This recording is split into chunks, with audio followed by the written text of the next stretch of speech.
Puji nama Tuhan, selamat malam Bapak Ibu Saudara, Shalom. Mungkin bisa saling menyapa satu dengan yang lain di sebelah kanan kiri depan belakang, Shalom. Selamat beribadah. Puji nama Tuhan. Ya kalau hari ini kita membawa hati kita yang menyembah di hadapan Tuhan, saya percaya waktu kita memuji menyembah Tuhan yang kita sembah adalah Tuhan yang dahsyat, Tuhan yang hidup, dan Dia Tuhan pribadi yang bertata di atas puji-pujian umat. Yang percaya kata amin. Yang percaya kasih tepuk tangan sorak-sorai kemuliaan bagi Tuhan. Kami datang di hadapan Tuhan dengan hati yang bersyukur, dengan hati yang mengasihi Engkau lebih dari apapun. Dan inilah pujian penyembahan kami yang terbaik. Kami mempersembahkan di hadapan Tuhan. Kami menyembah Tuhan. Saat ku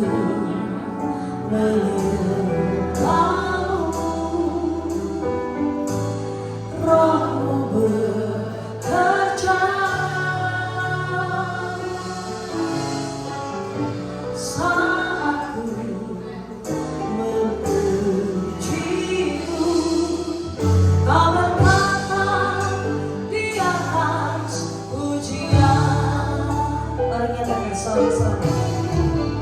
Saat ku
Kita akan memberikan korban persembahan yang terbaik bagi Tuhan. Mari kita berdoa. Bapa, biar malam hari Engkau mengajari kami untuk memberi yang terbaik. Sebab segala yang terbaik telah kami terima datangnya dari Bapa. Biar kami menabur dengan kerelaan hati, kami menabur dengan ucapan syukur. Sebab kami mengalami kebaikan Tuhan yang senantiasa dicurahkan melimpah dalam kehidupan kami. Dan inilah korban persembahan kami di hadapan Tuhan. Kami bawa yang terbaik di hadapan. Di dalam nama Tuhan Yesus. Yang percaya sama-sama berkata. Amin. Sembahan bisa dijalankan Bapak Ibu Saudara. Ku kagumi caramu mencintaiku, kau ada di cerita proses hidupku. Di titik terendahku kau hadir untuk mengangkatku. Ku tahu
Tapi biarlah kami punya iman di hadapan Tuhan. Iman kami tidak menjadi goyah karena keadaan. Iman kami tidak menjadi kendor karena realita. Tapi biarlah iman kami semakin bertumbuh kuat di dalam Yesus. Mengizinkan Tuhan bekerja dengan cara-Mu.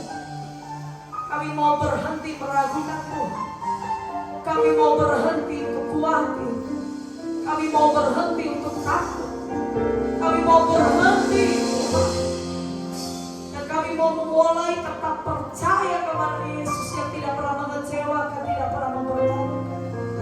Sebab kuasa-Mu tak terbatas, cara-Mu tak terduga, jalan-Mu heran dan besar. Tiada dapat kami selami. Terima kasih Tuhan. Terima kasih Tuhan. Mari buka kedua tanganmu saudara di hadapan Tuhan. Lebih sungguh-sungguh nyatakan di hadapan. Tak terbatas kuasa-Mu, tak terduga cara-Mu. Kau yang ku andalkan di setiap langkah hidup.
angkat kedua tanganku saudara katakan, Yesus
Segala puji hormat syukur hanya untuk kemuliaan Allah Bapa di surga, Sang Pencipta alam semesta.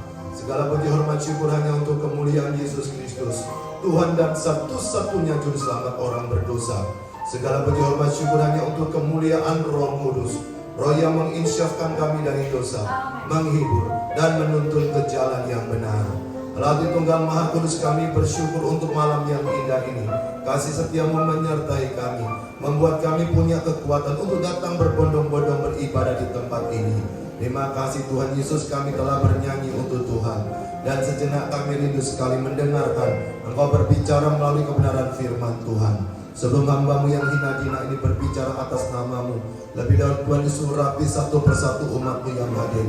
Jamah satu persatu jemaat-Mu dan lawatlah kami semua, supaya setiap yang hadir pada saat ini dipastikan diberkati oleh firman Tuhan. Yang sakit Tuhan jamah dan sembuhkan, yang berbeban berat Tuhan pasti pulihkan, yang takut dan kepada hari besok Tuhan pasti buka jalan. Karena bersama dengan Tuhan Yesus kami akan cakap menanggung perkara hidup setiap hari. Berbicara kepada kami Tuhan Yesus, kami siap untuk menikmatinya. Di dalam nama Tuhan Yesus kami sudah mengucap syukur dan berdoa. Haleluya. Mari yang bersama-sama katakan amin. Berikan tepuk tangan sorak-sorai. Haleluya. Silakan duduk saudara. Shalom. Shalom. Apa kabar? Ada sukacita? Coba lihat senyumnya dong. Shalom. Apa kabar? Ada sukacita? Mana mesemnya? Alkitab berkata hati yang gembira adalah obat yang manjur, tapi semangat yang patah mengeringkan tulang. Saya senang setiap memulai firman mengingatkan umat Tuhan dari Amsal 17 ayat yang ke-22 itu. Kenapa saudara? Kalau tidak diingatkan kita pasti lupa. Sudah diingatkan aja tetap lupa, apalagi kalau tidak diingatkan akan tambah lupa. Itu sebabnya ketika saudara menikmati persekutuan seperti ini atau hari Minggu, kemudian ada firman Tuhan yang disampaikan, berjuanglah untuk mengingatnya. Kalau tidak ingat pasti lupa. Itu sebabnya kalau kita lupa, kita susah bisa gembira. Belajar punya hati gembira. Nah, malam yang indah ini kita bersama-sama merenungkan satu bagian firman Tuhan tentang mengecap kebaikan Tuhan. Mari buka kitab kita saudara, dari 1 Petrus pasal yang kedua, kita renungkan ayat yang pertama sampai ayat yang ke-5. 1 Petrus pasal yang kedua, kita bersama-sama akan merenungkan ayat yang pertama hingga ayat yang ke-5. Silakan dibuka, yang sudah ketemu katakan amin, memuji Tuhan. Kalau sudah ketemu saya undang saudara bangkit berdiri aja, biar emosi dan sumuk lagi ya. Gitu dia. Ibu Tika senyumlah langsung ini. Nah, sekarang kita akan baca bergantian ya. Saya akan membaca ayat yang pertama, saudara kedua, dan nanti yang 5 bersama-sama kita berteriak. Karena itu buanglah segala kejahatan, segala tipu muslihat, dan segala macam kemunafikan, kedengkian dan fitnah. Silakan.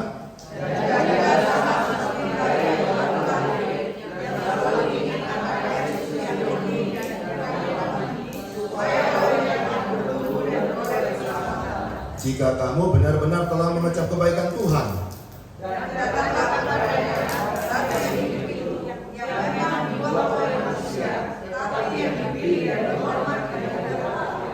sekarang sama-sama 2, 3. Dan dialah kita digunakan sebagai batu hidup untuk membangun suatu rumah rohani bagi suatu imaman kudus, untuk mempersembahkan persembahan rohani yang karena Yesus Kristus bersemayam kepada Allah. Amin. Silakan duduk. Berbahagia kita yang sudah membaca atau mendengarkan suara tetangganya tadi, dan simpanlah baik-baik.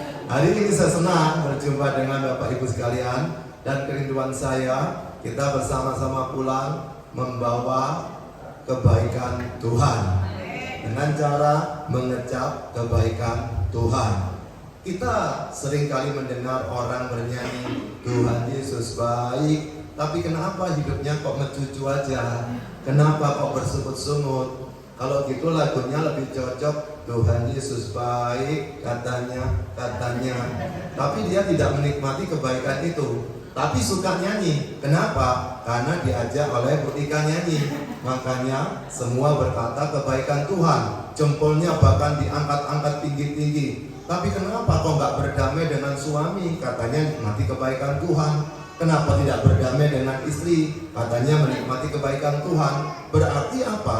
Kebaikan itu cuma ucapan belaka, tidak pernah mengecap. Nah, siapa tahu di tempat ini makanan tahu campur yang enak sekitar sini yang mana? Yang mana? Sidoarjo ya? Oke, catat 1. Yang di sini ada tahu campur yang enak? Kalasan. Oh, Kalasan. Berarti nanti kita pulang ke Sidoarjo atau Kalasan ya? Oh, ke Kalasan. Jadi catat ya Bapak Ibu, ada yang ngajak ke Kalasan ulang tahun hari ini. Nah, pada waktu tadi dikatakan ada yang Sidoarjo, ada yang Kalasan. Kenapa? Karena pernah mengecap bahwasanya yang itu enak. Kalau nggak pernah mengecap, lalu kita nggak mungkin berkata itu enak kecuali berkata katanya.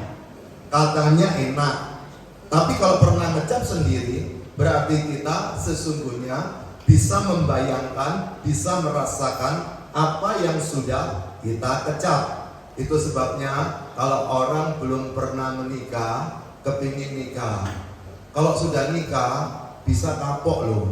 Kenapa? Karena konflik yang tidak berkesudahan.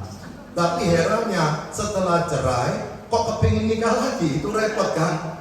Berarti apa saudara?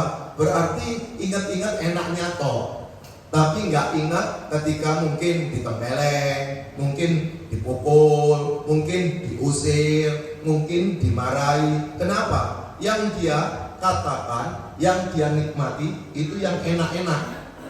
Jadi kadang-kadang saya tuh heran-heran lihat orang yang habis cerai kepingin nikah lagi, kok gak kapok gitu loh.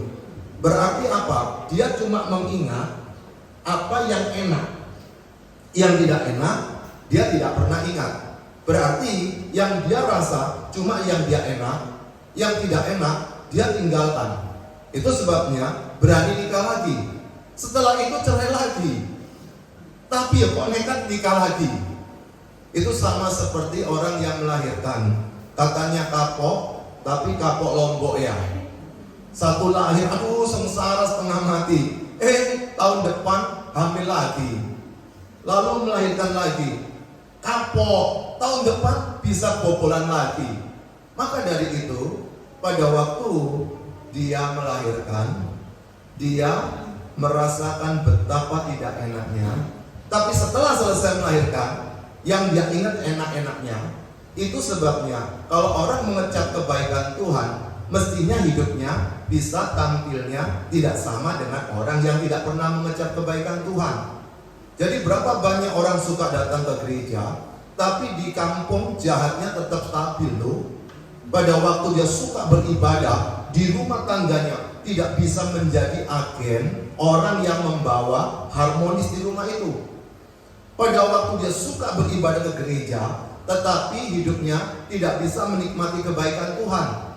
Itu sebabnya pada waktu kita bicara tentang kebaikan Tuhan, kalau saudara tidak bisa merasakan, menikmati atau mengecapnya, maka engkau tidak pernah bisa memiliki kenangan terindah dengan kebaikan Tuhan. Yang ada apa? Ingin balas dendam. Yang ada apa? Ingin orang lain hancur. Yang ada apa? Ingin membuat orang lain gagal. Kenapa bisa begitu? Karena dia tidak pernah mengecap kebaikan Tuhan. Nah sekarang saudara, apa yang kita baca ini adalah sebuah surat yang dikirim oleh Rasul Petrus untuk jemaat di Asia Kecil. Tahunya dari mana? Di dalam pasal yang pertama, itu di ayat yang pertama dan kedua dikatakan sebagai berikut. Dari Petrus, Rasul Yesus Kristus kepada orang-orang pendatang yang tersebar di Pontus, Galatia, Kapadokia, Asia Kecil, dan Bitinia. Di ayat yang kedua, yaitu orang-orang yang dipilih sesuai dengan rencana Allah Bapa kita dan yang dikuduskan oleh Roh supaya taat kepada Yesus Kristus dan menerima percikan darahnya. Kiranya kasih karunia dan damai sejahtera makin melimpah atas kamu. Berarti penerimanya ini adalah orang-orang yang sudah memiliki Yesus. Kemudian diharapkan dia yang sudah memiliki Yesus, gaya hidupnya, cara hidupnya itu berbeda supaya dia menjadi saksi di mana dia berada. Tapi persoalannya adalah pada waktu mereka sudah memiliki Yesus, lalu tinggal di daerah Turki sekarang, tekanannya berat. Mungkin kalau dia masih bujangan, susah untuk dapat pasangan. Kalau dia bekerja, susah cari kerja. Kemudian kalau dia kuliah, susah masuk karena dia mungkin dikenal sebagai orang Kristen. Contoh hari ini, kalau Anda punya anak Kristen, TK, SD, SMP, SMA negeri, susah kan? Berat sekali tekan anak itu. Apalagi kuliah. Belum lagi kemarin ada satu cerita dari teman saya itu memang seorang misi.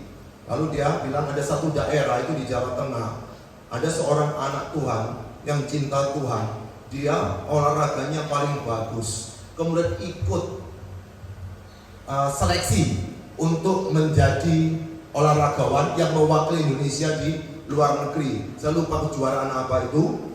Dia menang nomor 1. Tapi apa yang terjadi? Karena dia Kristen, dia nggak dipilih. Kemudian setelah itu mereka yang bukan Kristen yang protes. Pada waktu protes, kemudian diperbolehkan. Saya dengar dari bapak itu berkata, dia juara 1 juga pertandingan internasional. Kenapa? Karena dia seorang pengikut Yesus. Itu sebabnya orang Kristen di Indonesia, bahkan di seluruh dunia dimanapun, posisinya sama.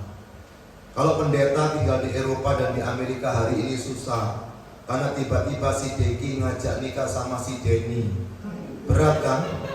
Pada waktu Deki ngajak nikah Denny, lalu gembalanya tidak mau, gembalanya masuk penjara. Repot kan? Ya paling enak tinggal di Rusia. Oh enak sekali ini, karena presidennya sudah berkata, awas kau yang LGBT dihabisin sama Pak Putin ini. Berarti Pak Putin ingat ya, dia gereja ortodok, lurus sekali dia itu. Nah, pada waktu dia menegakkan seperti itu, dia ingin menunjukkan betapa dia itu orang yang tidak mau menceng dari patronnya yang awal. Maka dari itu, ketika seseorang ingin bertumbuh, dia akan menghadapi himpitan, akan menghadapi banyak kendala. Demikian juga kita dimanapun, kita akan mengalami seperti itu. Belum lagi orang-orang jahat di sekitar kita, belum lagi dari keluarga yang tidak suka dengan perilaku kita, belum lagi dari rekan bisnis kita. Akibatnya apa? Ada yang ingin balas dendam, ada yang ingin menghancurkan dia karena dia iri hati dan sebagainya. Saya tidak tahu hari ini masalah apa yang saudara hadapi, tapi yang saya tahu, saudara sama saya sama-sama sumuk, bukan? Anda saya lihat kipas-kipas terus itu, Pak. Wah, Pak Edi, lihat Pak, kasihan Pak. Pura-pura gini, kalau saya lihat langsung diam dia, Pak. Tapi enggak, kipas-kipas lagi ya. Nah, tapi ada yang terus kipas tidak berkesudahan. Nah, saudara, ada 3 hal yang menarik yang bisa kita temukan dari bagian ini. Apa ciri orang yang bisa mengecap kebaikan Tuhan? Ada 3 hal yang perlu dia lakukan supaya dia bisa mengecap kebaikan Tuhan. Yang pertama adalah membuang dosa. Perhatikan di ayat yang pertama itu dikatakan sebagai berikut. Karena itu buanglah segala kejahatan, segala tipu mustiah, dan segala macam kemunafikan, kedengkian, dan fitnah. Yang pertama adalah membuang dosa. Perhatikan baik-baik saudara. Di awal situ dikatakan karena itu buanglah. Kata buanglah pada waktu ini dituliskan memiliki gambaran seperti orang yang membuang baju kotor yang habis dipakainya di keranjang baju. Saudara pernah bukan pulang, bajunya sudah berkeringat, sudah kotor, pada waktu ingin mengganti baju, masa dilipat lagi pelan-pelan, ditata lagi, kemudian dimasukkan ke keranjang baju yang kotor? Tidak, bukan? Langsung ditaruh aja, langsung dilempar. Itu namanya dibuang. Demikian juga pada waktu saudara buang sampah. Adakah orang buang sampah itu memasukkannya pelan-pelan, ditaruh yang rapi, ditata di tempat sampah? Tidak, bukan? Namanya juga dibuang. Apalagi kalau yang kita buang baunya nggak enak, kita pegang pun nggak mau. Kadang-kadang megangnya seperti begini. Sudah, saya pernah bekerja di sebuah rumah sakit di Surabaya. Saya pernah di OB di situ. Kemudian kerjaan saya itu di bagian bersalin, yaitu membuang orang-orang yang habis haid, yang datang bulan, yang mau persiapan untuk melahirkan. Nah, kemudian itu disuruh dibawa ke tempat pembakaran, tapi dibagi 2. Yang plastik itu dilepas, dikumpulkan, yang kain kasa dikumpulkan. Nah, kerjaan saya kan lepas-lepas itu. Jadi kadang-kadang saya lihat di situ tuh yang bekasnya ibu-ibu itu warna hijau, ada warna keputihan, biar Anda tahu jijiknya kayak itu. Anda itu punya ibu-ibu semua. Tapi saya lihat di situ kadang-kadang ada yang penyakit itu kayak ada gerak-gerak di situ. Saudara tahu pada waktu dibuang baunya kayak steak. Tahu steak? Wah, enak baunya itu ketika dibakar. Kenapa? Karena ada darah di situ, ada daging-daging di situ, yang kotoran-kotoran di situ. Lah pada waktu orang-orang itu punyanya sendiri kadang-kadang jijik. Lah saya tuh bukain, lepasin satu-satu kerjaannya. Pada waktu di bagian WC, Anda tahu tangan ini sampai di bawah WC harus bersih. Sama orang-orang situ pengawasnya, supervisor tuh nggak boleh pakai begini, harus dibersihkan sampai di bawah. Jadi pada waktu bersih, itulah tugas yang saya lakukan dulu. Jadi saudara, pada waktu orang buang, berarti yang dibuang adalah sesuatu yang tidak bagus, yang kotor, yang menjijikkan, yang najis bagi dia, dan dia tidak mau melakukannya lagi. Nah, saudara, pada waktu dikatakan di sini, karena itu buanglah, itu berarti ada sesuatu yang perlu dilepaskan, perlu ditinggalkan, perlu dibuang. Karena apa? Karena nggak baik. Nah, sekarang bagaimana orang bisa mengecap kebaikan Tuhan? Yang pertama, membuang dosa. Ada 5 hal saudara yang dijelaskan di bagian ini. Yang pertama, karena itu buanglah segala kejahatan. Apakah kejahatan itu? Sifat buruk yang aktif kita kerjakan. Sifat jelek yang terus-menerus kita lakukan. Akibatnya apa? Orang menderita. Akibatnya apa? Orang celaka. Akibatnya apa? Orang menghadapi masalah. Gara-gara apa? Kejahatan kita. Jadi pada waktu jemaat ini sedang ada dalam kehidupan mereka, mereka juga menghadapi tekanan yang berat dari lingkungan. Lalu mereka ingin apa? Ingin balas dendam. Nggak beda dengan kita. Pada waktu ingin balas dendam, kemudian Tuhan Allah tahu, memberikan kesempatan kepada Petrus untuk mengirimkan surat kepada mereka. Supaya apa? Mereka disadarkan, kamu jangan ikut-ikut dengan mereka yang suka berbuat jahat. Lalu apa yang kamu lakukan? Buanglah kejahatan itu. Saudara, pada waktu buang kejahatan, itu berarti dia tidak lagi bersentuhan dengan kejahatan itu. Kita harus berjuang tiap hari untuk membuang kejahatan kita. Hal yang kedua, membuang apa saudara? Yaitu membuang segala tipu muslihat. Siapa di sini hubung dekat ini tambak atau siapa di sini suka mancing? Mancing kerusuhan atau mancing ikan, Pak? Oh, mancing ikan. Oke. Saya pernah diajak mancing di daerah Juanda sana. Saudara, saya bosen liatin air aja. Kenapa? Karena mungkin tidak biasa kan. Tapi ada orang yang hobinya seperti itu. Kata mereka menghilangkan stres. Tapi kalau saya mancing tambah stres saya. Karena biasa otak ini kerja kok suruh liatin air gak gerak-gerak dia. Belum lagi diganggu sama teman-teman digoyang-goyang begini kan. Artinya apa? Bisa beda frekuensinya. Tetapi saudara, saya mau tanya, siapa di sini mancing kemudian umpannya gedenya segini? Nggak ada tuh, kecil-kecil toh. Meskipun mancing di laut juga kecil kan. Nggak mungkin mancing pakai jangkar itu toh, modelnya gini, lalu dikasih daging itu nggak tahu. Pasti kecil-kecil. Kemudian inginnya dapat ikan kecil atau besar? Itulah penipu. Itu menurut definisi ini namanya tipu muslihat. Jadi yang tertipu siapa? Yang tertipu ikannya. Kadang-kadang kita dengan teman-teman juga begitu. Kita suka menjebak mereka untuk mendapatkan sesuatu, padahal kita mancing toh. Salah dewe mau tak pancing, salah sendiri dia mau mancing. Makanya banyak orang sekarang kena undang-undang ITE gara-gara ada yang mancing, kemudian dia tidak terima, dikencengin langsung, dia malah ketangkep, yang mancing nggak ketangkep. Maka dari itu hati-hati kadang-kadang kita bergaul dengan teman-teman, jangan mau kena tipu muslihat. Kalau saya sedang bermusuhan dengan Dika, kemudian yang terjadi kalau saya ketemu sama orang lain, saya suka rasan-rasan toh. Untuk apa? Untuk tidak lagi mau ke sana lagi kan? Saya tunjukkan begini, begitu, begini. Maka ada hubungan yang ketiga, saudara. Yang dibuang itu apa? Segala macam kemunafikan. Jadi pada waktu saya ketemu Butika ini senyum-senyum, tapi bermasalah, tapi ada persoalan. Nah sekarang kemunafikan, saudara tahu? Siapa pernah di sini nonton film Korea? Oh nonton. India. Oh India ada film Gajah Mada. Oh tak ono. Nah saudara, saya mau tanya, pada waktu menonton film Korea, siapa yang tiba-tiba menelehkan air mata? Padahal itu bukan papamu, bukan mamamu, bukan kakakmu, bukan adikmu, bukan temanmu, tapi kok bisa nangis ya? Tapi mamamu bener yang ada masalah, kita nggak mau bantu kan? Syukur tuwek bahkan pola, begitu kan?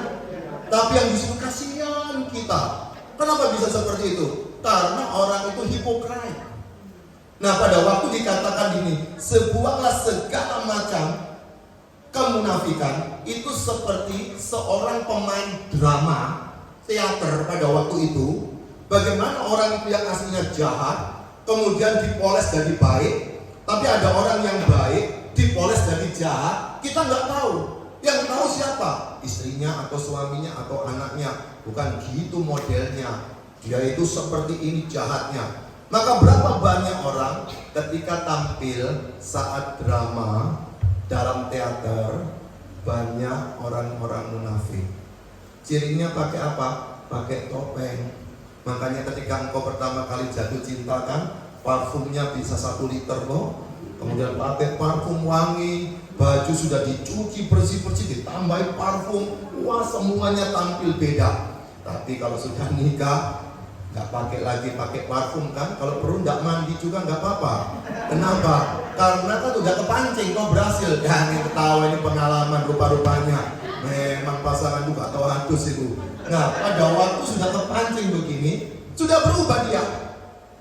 Itu sebabnya hati-hati kita bertemu dengan seseorang, kita tidak tahu siapa dia. Siapa yang sudah tahu sekali dengan pasangannya, buktinya masih bertengkar kan? Kadang-kadang suami Anda, istri Anda baik, itu sedang belajar acting. Tapi sampai kapan dia tahan? Makanya suatu hari dia nggak tahan, tiba-tiba nggak ada angin, nggak ada bledek, nggak ada kuntur, nggak ada petir, minta cerai. Pernah ketemu orang seperti ini? Berarti sudah selesai actingnya, sesi filmnya sudah habis.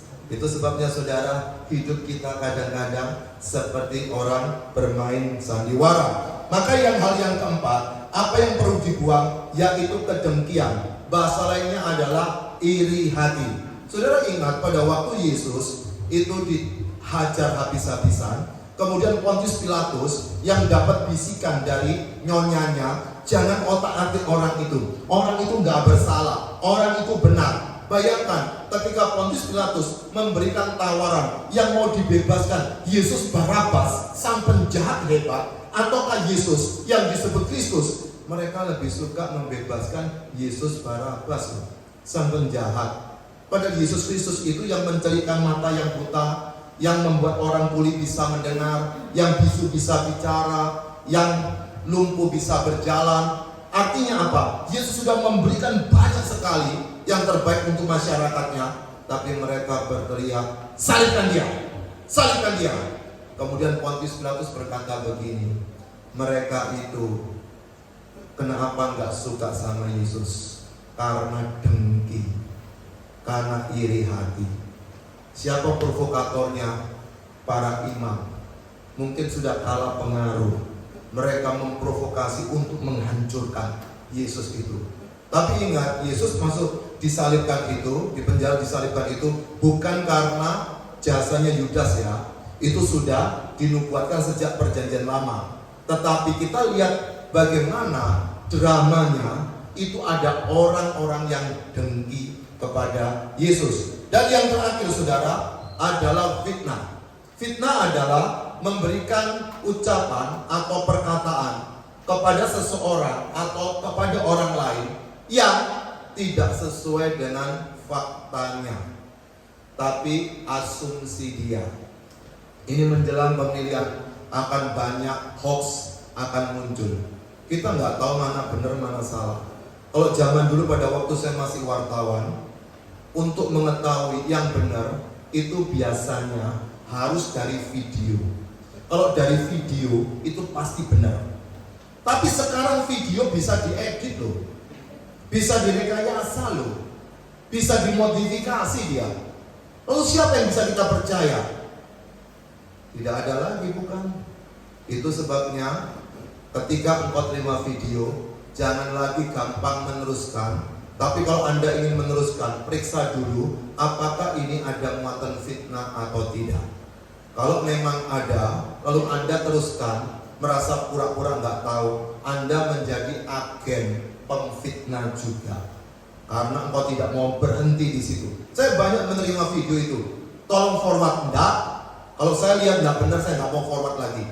Artinya apa? Kita jangan ikut-ikutan dengan gaya dunia, maka buanglah segala dosa. Hal yang kedua saudara, bagaimana supaya kita bisa mengecap kebaikan Tuhan, yaitu menjadi orang baik. Kalau yang pertama tadi membuang dosa, maka yang kedua menjadi orang baik. Kalau kita tidak memutuskan menjadi orang baik, kita tetap orang jahat. Untuk menjadi orang baik, Alkitab mengajarkan cara pertama adalah buka hatimu, akui dosamu, undang Yesus tinggal dalam hidupmu, menjadi Tuhan dan Juru Selamatmu secara pribadi. Ini bukan bicara masalah baptis, bukan bicara masalah agama Kristen, tapi masalah adakah kita persekutuan dengan Yesus. Makanya ketika seseorang sudah memiliki Yesus, maka dia menikmati buah roh, kasih, sukacita, damai, sejahtera, kesabaran, kemurahan, kebaikan, kesetiaan, kelemah lembutan, dan penguasaan diri. Jadi kalau seseorang sudah memiliki Yesus, dia akan memiliki kebaikan, bukan dari kekuatan, tapi sumbernya dari sana. Pernah ketemu orang berkata begini, "Pak, sabar ya, sabar Pak, tapi ada batasnya." Pernah dengar? Kenapa berkata seperti itu? Karena stok sabarnya sudah mulai habis, sudah mulai menipis. Karena apa? Karena sabarnya itu hasil kekuatannya sendiri, bukan terhubung dengan Roh Kudus. Padahal buah roh ada kesabaran. Jadi kalau setiap orang yang sudah memiliki Yesus, dia menikmati buah roh, tinggal keputusan kita mau berbuah atau tidak. Bibitnya sudah ada, tapi kalau tidak mau berbuah, dia tidak bisa berbuah. Sama seperti pada waktu kau datang tempat ini, kemudian mau diberikan kesempatan untuk memberikan kolektor, lalu pada waktu engkau buka dompet dan tidak ada uang, apakah bisa memberikan sesuatu untuk kolektor? Kalau engkau ada uang di situ, cuma tinggal 1 lembar, dan engkau pikir kok warnanya merah, maka tidak juga akan memberikannya. Karena apa? Karena kita tidak ada yang bisa kita berikan. Kalau kita sudah tidak punya stok kebaikan, kita tidak mungkin bisa berbagi dengan orang lain tentang kebaikan. Bagaimana supaya kita bisa menikmati kebaikan? Itu di ayat yang kedua dikatakan, dan jadilah sama seperti bayi yang baru lahir, yang selalu ingin akan air apa? Susu. Saya belum pernah lihat ada seorang bayi yang netei keluarnya kopi. Pernah ketemu seorang bayi netei keluarnya bir? Pernah ketemu seorang bayi netei keluarnya air murni? Tidak ada, susu semuanya. Dari zaman dulu sampai sekarang, kecuali Adam dan Hawa nggak pernah nyusu, tapi semuanya nyusu. Maka pada waktu seorang bayi keluar, dia akan minum air susu, dan yang dia suka air susu murni, bukan air susu kopi atau susu coklat, tapi benar-benar susu. Maka pada waktu dikatakan susu murni. Apa sih itu murni itu? Pada waktu zaman ini itu ada pabrik pembuat wine, anggur. Siapa pernah minum wine? Minum, enak ya. Apalagi waktu berjaman tuh minum yang banyak, roti 1 cukup ya. Nah, pada waktu minum wine, wah enak sekali itu. Dan wine yang enak itu yang sudah tua, yang sudah lama di botolnya kan. Seperti tua itu, kalau belum ngerti mas saya minum tuanya Tuban, itu cari yang tua, itu enak kayak wine nanti lama-lama. Nah, saudara, tinggal dikasih sumbu aja atau sirup-sirup kan jadi kayak model kayak wine juga itu ya. Nah, saudara, pada waktu itu untuk menemukan wine anggur yang tua itu kan sulit dan mahal. Maka apa yang dilakukan sama orang-orang? Dioplos. Jadi anggurnya 1 botol, kemudian airnya 5 liter, dikocok, nanti kan bisa jadi berapa botol bukan? Itu tidak murni. Demikian juga dengan rohani kita. Kadang-kadang kita suka yang nggak murni, yang nyerempet-nyerempet, dan suka berkata begini, "Gak apa-apa Pak, siapa tahu kalau saya pergi ke orang pintar ada kesembuhan." Kan nggak ada salahnya Pak, itu udah nggak murni. Berapa banyak orang suka yang nggak murni secara rohaninya. Dia suka coba sini, coba sana. Dia nggak begitu yakin pertolongan Tuhan. Berapa banyak yang seperti itu? Maka jangan kaget berapa banyak orang pada hari Minggu dia datang beribadah, tapi pada hari yang lainnya dia mencari pertolongan kepada orang-orang yang sesungguhnya tidak layak menolong dia. Mengapa bisa begitu? Karena dia tidak suka menantikan yang murni. Sudah tahu anggur yang murni itu jumlahnya terbatas di dunia. Karena itu semakin tua, ada yang bisa 20 tahun, bisa 25 tahun. Lama sekali. Semakin tua semakin bagus. Tapi siapa mau tunggu begitu lama? Maka banyak yang campur oplosan, kayak oplos bensin, kayak oplos solar. Air anggur yang murni itu menolong kita untuk menyehatkan tubuh. Tapi kalau sudah campuran, khasiatnya sudah berbeda. Nah, dan jadilah sama seperti bayi yang baru lahir, yang selalu ingin akan air susu yang murni. Tapi yang kedua yang menarik, bukan cuma susu yang murni, tapi dan yang rohani. Di dalam bahasa Yunani, kata rohani ini mempergunakan kata logikos. Bahasa Indonesianya logika, bahasa Inggrisnya itu reasonable, bahasa gampangnya itu masuk akal. Jadi pada waktu orang itu ingin akan air susu yang murni, tetapi juga yang dia nikmati dengan akal yang sehat, bukan pokoknya percaya. Berapa banyak orang pokoknya percaya, tapi setelah nggak mendapatkan sesuatu, dia marah-marah sama Tuhan kan? Silakan kalau mau percaya sama Tuhan, tapi jangan marah-marah sama Tuhan kalau tidak dijawab doanya. Jangan marah-marah sama gereja, jangan marah-marah sama hamba Tuhan kalau tidak dijawab doanya. Katanya pokoknya percaya. Ketika orang mau pokoknya percaya, dia harus punya iman yang beda tampilannya dari iman pada umumnya. Kenapa? Karena orang seperti ini memang betul-betul menantikan pertolongan Tuhan. Kalaupun dijawab puji Tuhan, nggak dijawab puji Tuhan. Sudah pada waktu COVID kemarin, berapa banyak orang dipanggil Tuhan. Pada waktu COVID itu salah satu cara kebaikan Tuhan untuk menobatkan orang. Kan ada beberapa orang yang bertobat. Mungkin ada juga musuh saudara dipanggil Tuhan, kan kau bersuka cita. Artinya apa? Pada waktu COVID itu banyak berkat yang kau dapat. Dulu engkau cuma di level wakil direktur gak mati-mati, tapi kena COVID direkturnya mati, kan naik juga dong. Nah, siapa nggak syukuran? Nah, oleh sebab itu saudara, semua ada nilai kebaikan Tuhan, tapi kita nggak bisa menilai kebaikan Tuhan dari kacamata kita. Kebaikan Tuhan dari kacamata Tuhan. Dan bagaimana kita bisa menikmatinya? Ketika kita mau menjadi orang baik. Caranya bagaimana? Carilah ajaran yang murni, yang lurus. Tapi pada waktu belajar, itu betul-betul kita berpikir, apa yang sudah aku kerjakan, aku serahkan kepada Tuhan.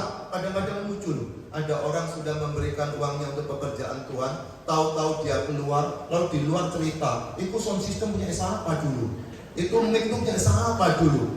Ini orang tidak pernah memberi untuk Tuhan, pekerjaan Tuhan, tapi dia sedang investasi. Makanya pada waktu keluar diungkit-ungkit, itu pasti memberinya tidak dengan logika, itu memberinya dengan emosi. Makanya pada waktu kau memberikan apa yang kau miliki untuk Tuhan, kalau sudah diberikan ya sudah, tidak usah diungkit-ungkit lagi.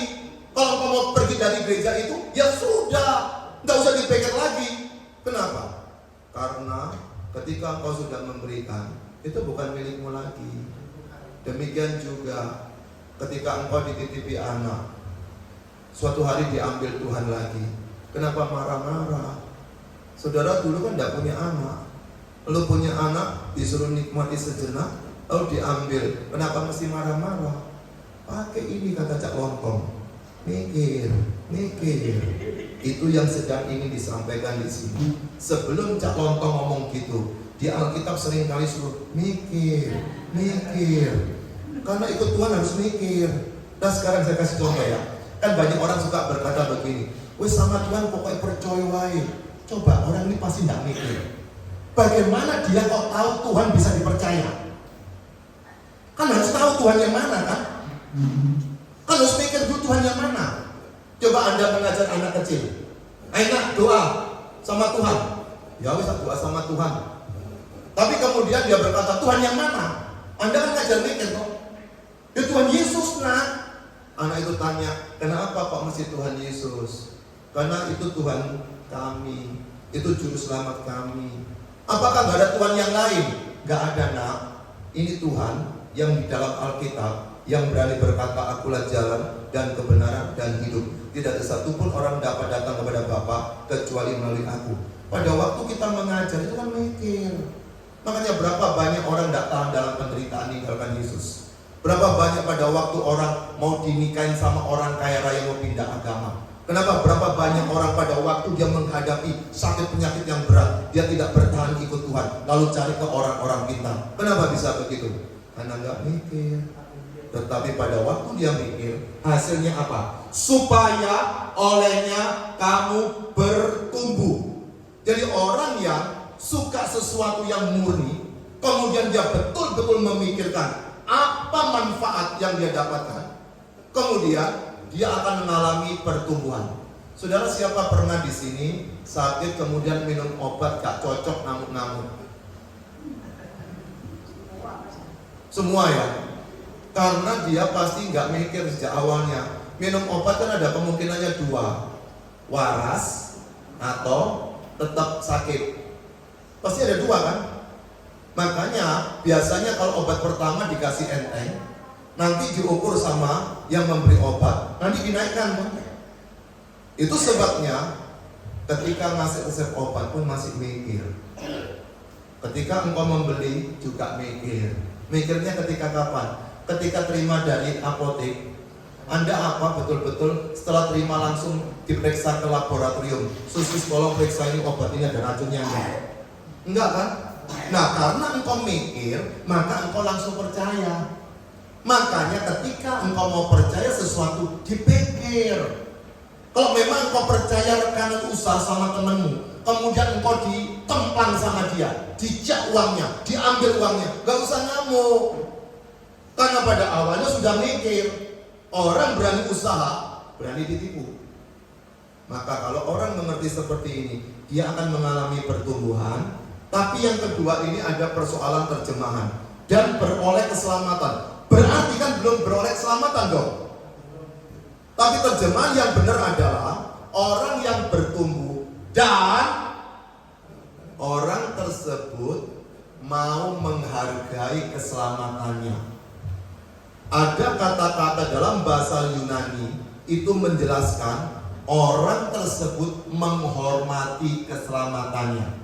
Kalau orang menghormati keselamatannya karena dia sudah ditebus oleh Tuhan Yesus, sudah diberikan keselamatan oleh Tuhan Yesus, maka orang ini ingin terus menikmati keselamatannya dalam hidupnya. Bahasa kita Filipi, kerjakan keselamatan. Karena dia sudah memiliki keselamatan, dia ingin bertumbuh. Dan pada waktu dia bertumbuh, dia tidak menghina Tuhan, tapi menghormati keselamatan tersebut. Dan yang ketiga terakhir saudara, bagaimana supaya kita bisa menikmati kebaikan Tuhan. Dan datanglah kepadanya batu yang hidup itu, yang memang dibuat oleh manusia, tetapi yang dipilih Allah dan dihormati di hadirat Allah. Perhatikan diawali dengan kata datanglah kepadanya. Maka ada usaha dari kita untuk datang kepadanya. Dan ayat yang kelima, dan biarlah kamu juga dipergunakan sebagai batu hidup untuk pembangunan suatu rumah rohani bagi suatu imamat kudus, untuk mempersembahkan persembahan rohani yang karena Yesus Kristus berkenan kepada Allah. Nah saudara, yang terakhir ketiga, kalau pertama bagaimana kita bisa mengecap kebaikan Tuhan, yaitu membuang dosa. Yang kedua, bagaimana kita bisa mengecap kebaikan Tuhan, yaitu menjadi orang baik. Dan yang ketiga, bagaimana kita bisa mengecap kebaikan Tuhan, yaitu melayani Tuhan. Orang melayani Tuhan belum tentu orang baik. Orang melayani Tuhan belum tentu orang yang mau membuang dosa. Sekarang tunjukkan kepada Tuhan bahwa engkau melayani Tuhan karena engkau sudah menjadi orang baik dengan cara membuang dosa. Pernahkah engkau kecewa dengan rekan sepelayananmu kepada Tuhan? Kalau engkau masih kecewa, berarti orang yang engkau lihat tadi menyakitkan engkau, dia belum pernah jadi orang baik. Kenapa belum jadi orang baik? Karena dia belum membuang dosanya. Kalau orang mau menjadi orang baik, kemudian dia melayani Tuhan, maka dia akan menikmati ayat yang kelima. Biarlah kamu dipergunakan sebagai batu hidup untuk pembangunan suatu rumah rohani bagi suatu imamat kudus jemaatnya, untuk mempersembahkan persembahan rohani yang karena Yesus Kristus berkenan kepada Allah. Jadi kalau orang tersebut sudah membuang dosa, yang kedua menjadi orang baik, kita melayani Tuhan, maka Tuhan akan mempergunakan kita sebagai dasar untuk membangun umatnya dalam pelayanan kita dimanapun kita berada. Kadang-kadang kita berpikir yang penting sudah pelayanan sudah selesai. Saudara, pelayanan semua juga bisa lakukan. Ketika engkau pelayanan, motivasi apapun juga engkau bisa. Tapi jangan lupa, pada waktu engkau melayani Tuhan, jangan lupa dua hal di atas tadi. Pertama, belajar jadi orang baik. Yang pertama lagi, nomor satunya, yaitu menjauhi atau membuang dosa. Dan apa yang terjadi, waktunya habis. Mari bangkit berdiri yuk. Silakan sudah.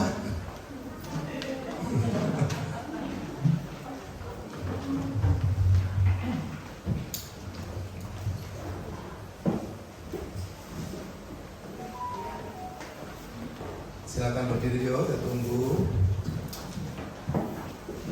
Bapak sudah dikasih Tuhan, hari ini kita merenungkan 3 hal tentang mengecap kebaikan Tuhan. Saudara tidak mungkin bisa mengecap kebaikan Tuhan apalagi dinikmati terus-menerus atau continue atau berkesinambungan. Gimana caranya? Ada 3. Hari ini kalau engkau lakukan, engkau baru bisa nikmati itu. Pertama, membuang dosa. Ada 5 jenis dosa yang dikatakan di bagian ini. Di bagian ini tidak ada persoalan marah, mengampuni, balas dendam, tidak ada. Tapi 5 ini adalah dasar kejahatan yang sering kali dilakukan oleh orang ketika dia menghadapi tekanan dari dirinya maupun dari lingkungannya. Ingat 5 hal ini kita perlu buang. Kejahatan, kemunafikan, iri hati, dengki tadi, atau fitnah dan tipu muslihat. Ada 5, buanglah dengan segera. Tapi yang kedua, belajar menjadi orang baik. Kalau engkau disakiti, balaslah dengan kebaikan. Ketika engkau dihina, balaslah dengan kebaikan. Ketika engkau di jalan, kemudian dipotong oleh orang, balaslah dengan tidak ingin balas dendam atau memotong orang. Belajar menjadi orang baik. Tapi yang ketiga terakhir, melayani Tuhan. Jika engkau sudah membuang dosa, dirimu sudah beres, menjadi orang baik, untuk orang lain sudah beres, layani Tuhan, sifatnya vertikal ke atas. Silakan tunduk kepala. Saya berikan waktu 15 detik. Masing-masing berdoa kepada Tuhan. Berkat apa yang kau dapat dari firman pada hari ini, ulang bawalah semangat firman Tuhan hari ini untuk engkau lakukan.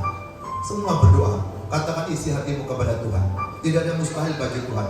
Dia sanggup berkarya untuk menolong kita menjadi orang baik. Bukan cuma sembuh secara penyakit, tapi belajar jadi orang baik. Kita susah cari orang baik hari ini. Apakah suamimu baik, istrimu baik, tetanggamu baik, gembalamu baik, teman-temanmu baik? Kenapa kok kurang orang baik hari ini? Tapi orang suka melayani banyak sekali. Orang baiknya tidak ada. Sekarang belajar jadi orang baik. Berdoalah kepada Tuhan. Izinkan Roh Kudus menjamah hatimu.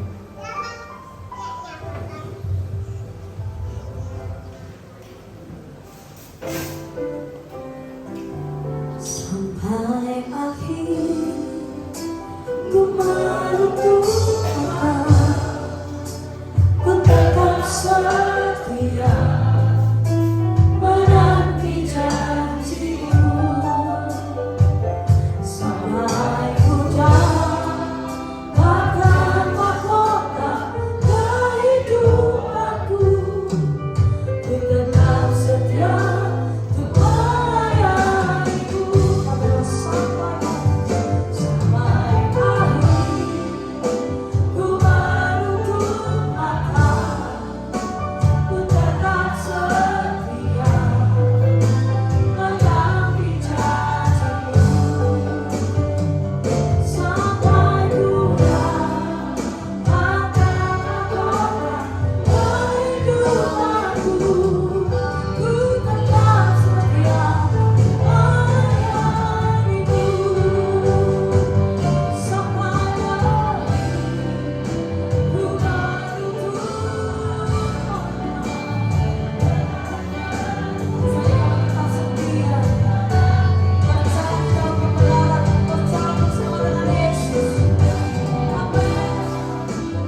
sehingga kami boleh mengalami pribadi Yesus boleh dinyatakan semakin dahsyat di dalam kehidupan kami. Sebab hidup kami semuanya tentang Yesus dan bukan tentang kami. Dan kami belajar Tuhan untuk menjadi alat kemuliaan-Mu, di mana Tuhan sendiri yang berkata dan berdaulat dalam kehidupan kami. Terima kasih buat kebenaran firman-Mu dan malam hari ini. Kembali Tuhan, kami rindu mempersembahkan yang terbaik di hadapan Tuhan dengan hati yang bersyukur. Dengan kerelaan hati kami mau menabur di ladang Tuhan. Dengan penuh sukacita yang terbaik kami mau persembahkan di dalam depan-Mu. Di dalam nama Tuhan Yesus yang siap memberi yang terbaik buat Tuhan, sama-sama berkata amin. Silakan duduk kembali waktu yang kasih. Sambil persembahan akan dijalankan, mungkin ada pengumuman dari pemberi.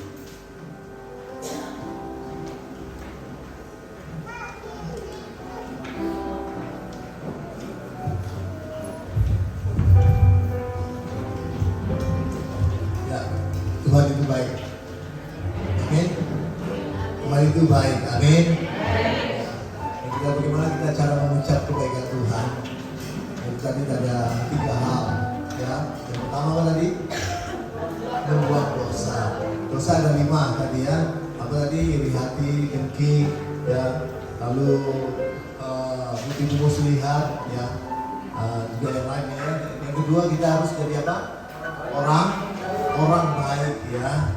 Dan kalau kita jadi orang baik ya, maka Tuhan akan dapatkan kita sekeliling kita itu orang-orang baik. Ya, pasti. Amin. Jadi yang terakhir kita harus melayani Tuhan ya. Mari Bapak Ibu yang sudah belajar ini kita respon ya. Nah untuk pengumuman, terima kasih Pak Juanda sudah jadi salah satu malam hari ini, sungguh luar biasa teman-teman. Untuk pengumuman kita besok ada ibadah Roy di Perak ya, cabang Perak, dan hari Sabtu ada ibadah El Roy di Jember ya, cabang Jember. Kalau ada El Roy di Manado tiap hari Selasa ya, nah itu di Manado. Mungkin Pak Juanda udah pernah ke sana ya? Belum. Cuma pernah katanya seminar sama Pak Bibi waktu itu ya. Fotonya Pak Bibi ya. Pak Bibi bilang ini ada dari Pak Juanda. Oh iya. Ya. Jadi kita doakan ya supaya kita ini semakin diberkati Tuhan ya. Puji Tuhan kalau kita sudah diberkati juga tempat ibadah yang seperti ini yang luar biasa, itu jalankan kebaikan Tuhan. Amin. Ya. Untuk ibadah penjara belum ada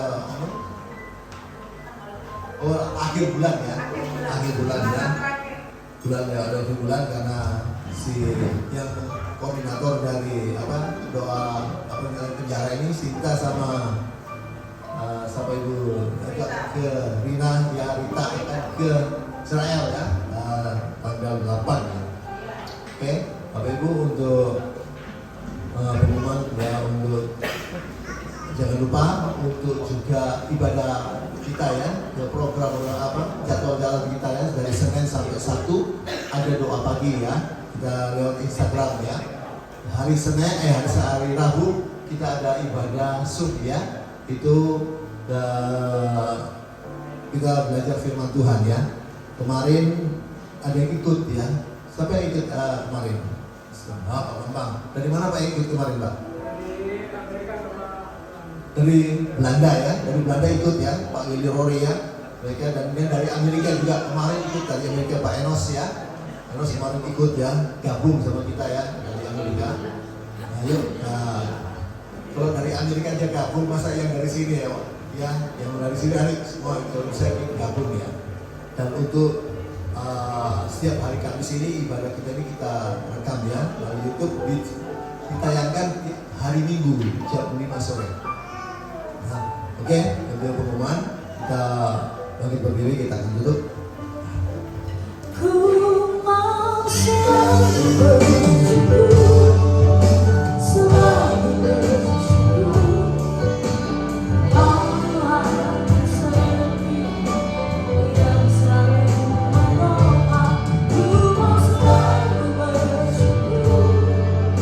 Selalu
merasakan lawatan Tuhan zaman Tuhan. Biar setiap ujian kami boleh menyenangkan hati Tuhan.